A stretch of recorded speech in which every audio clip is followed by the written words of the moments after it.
And just in case all this wasn't exciting enough, coronavirus is still a fucking thing. Too bad nobody told America where states are reopening, folks are going maskless, and the president is planning rallies. With over 2 million infections and close to 120,000 dead, the president is continuing his refrain that this will all be over very soon.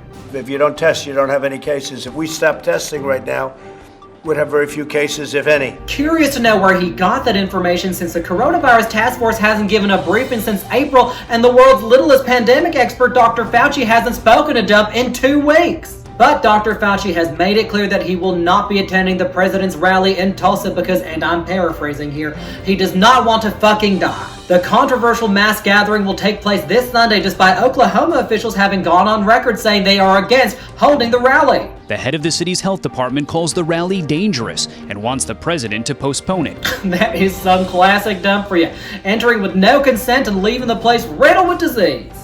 Oklahoma recorded its highest daily case count just this past Saturday, so guests will be required to sign a waiver saying they won't hold Dump responsible if they get sick. Meanwhile, Dump is doing everything else he can to fuck things up, whether it's abandoning rock legends like The Who, forcing medical manufacturers to get rid of a day's worth of supplies after breathing on them with his flappy jowls, or just spreading more disinformation. I deal with these incredible scientists, doctors. These are the people, the best, the smartest, the most brilliant anywhere. And they've come up with the AIDS vaccine.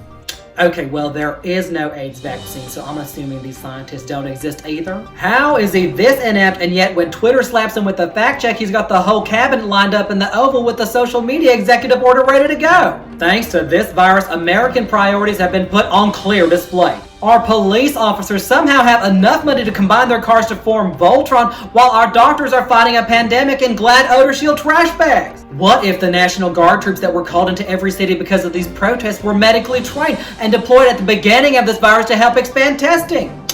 Alas, that would require a president, and we don't get to elect one until November.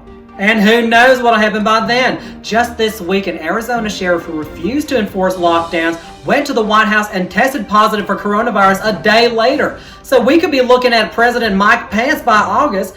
Not that it would be anything to look forward to. On a call last week, Vice President Pence told governors to suspend their climbing case counts to their citizens as a sign of success, and published an op-ed saying there wouldn't be a second wave of the coronavirus. Which is fair because according to this graph, we never left the first one.